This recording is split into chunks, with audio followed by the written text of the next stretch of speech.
I would like to start with a few more general remarks, and as you will see, there might be some unexpected links with anarchism and even with pets. I would like to start with a quotation from the contemporary German philosopher Peter Sloterdijk. He says that in this contemporary times, there is no position anymore from which reality can be overviewed. There is no panoramic view anymore. That's not possible. There is no panoramic view anymore because you can't take any distance anymore. Because you can't take any distance anymore, you cannot really contemplate anymore. There is not really a place for contemplation anymore. There is no Olympic mountain anymore where we can sit, overlook reality and say, okay, that's where we are, where are the problems, how are we going to solve them? We do not have that possibility anymore. We are constantly in the midst of things. And for Sloterdijk, it's a description of the general state, and I think it's also a good description of the art world and what's going on in the art world. It's kind of, let's say, a kind of crisis. Crisis in the sense that we have lost that overview. There is no clear view anymore of what is going on. Traditions have long stopped being guides, but nothing took the place of these traditions. The idea of the canon is constantly under threat, if not completely abolished in certain domains. The technology is offering us immense possibilities to the artist, but it involves also more skills and lots of money. The market has become a very important player in the art world, the global market. Globalization itself and the multicultural society are forcing the arts to open up, to widen their criteria, to widen their codes, to widen their value judgments. The past has to be re-examined, cultural histories have to be multiplied, and these are just one of the few issues the art and the art institution is coping with. So, no panoramic view. Then the question is, what do we do then? What is the alternative if we accept that there is no overview anymore, that we are in the midst of things, and that we cannot take any distance anymore?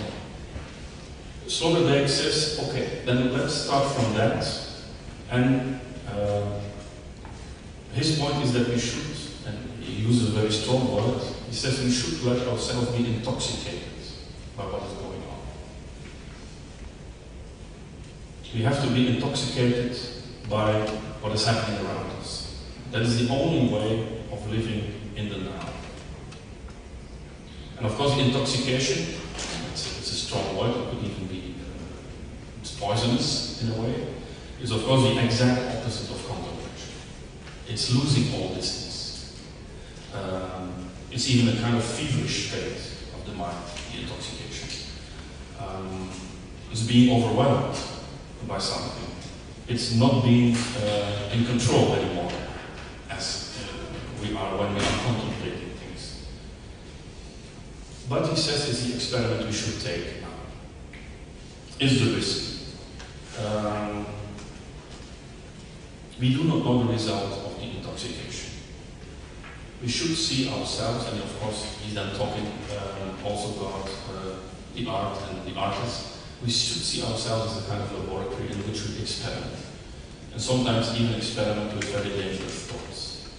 And then he was referring in the book I was reading, by Sloterdijk, he was referring to writers like Otto Strauss and Peter Handke, who took, I don't know if you know, but who took in these last decades sometimes very controversial positions. Peter Handke was even present at the funeral, and I think even spoke at the funeral of Milosevic. Strauss also, in the beginning of the 90s, in a very famous article, took position against the left in Germany, and accusing them of having made many mistakes.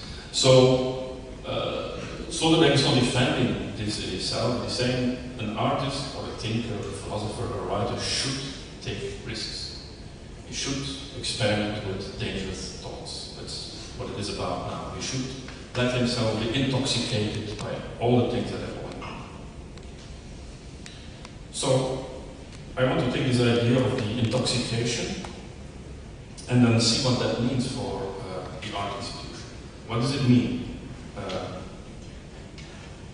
if we say that an art institution should be intoxicated, or should intoxicate itself by what is happening and what we call globalization, or the multicultural, or the technological, or the ecological, and so on. It's a kind of jump, of course. It's a jump in a kind of whirlpool. The whirlpool we call often postmodernity. It's kind of fever. And the question, of course, is how does an institution jump? Is the institution not exactly the opposite? Is the institution not there to give stability, to give kind of structure, to give support, guidance? And there I found maybe an answer in a very beautiful small text by Roland Barthes. It's one of the texts he wrote in his famous book, Mythologies, a collection of small essays he wrote in the 60s. And I found a text in which he compares two kinds of ships. On the one hand, the famous submarine by Captain Nemo, the Nautilus, you know, the book by Jules Verne. And the famous Captain Nemo is a submarine. That's one kind of ship. And then he compares that to another kind of ship. And it's the ship in a poem by Rimbaud, Le Bateau Ivre, the drunken ship, in which he describes Rimbaud, in which he describes a ship that is handed over to the waves, handed over to the wild sea, and just follows what happens to it. And then he says, well, okay, you have the Nautilus, and in the Nautilus, the submarine, Nemo somehow recreates his lost bourgeois world. It's a place full of books, full of furniture, full of objects, beautiful objects, well ordered, well organized. Everything has its place. But at the same time, it's a closed world. It's a world in which nothing happens anymore. It's full of knowledge of the past, full of nostalgia, full of melancholy, full about how it once was and how beautiful it once was. On the other hand, you have the drunken ship. As I said, it gives itself to the waves. It gives itself to the winds, to the violence of history. It's open to everything. Everything that comes from the outside, it's out of control. It's handed over to the brutal force of the present. What happens to it every moment. So the same images appear in Sloterdijk and Barthes.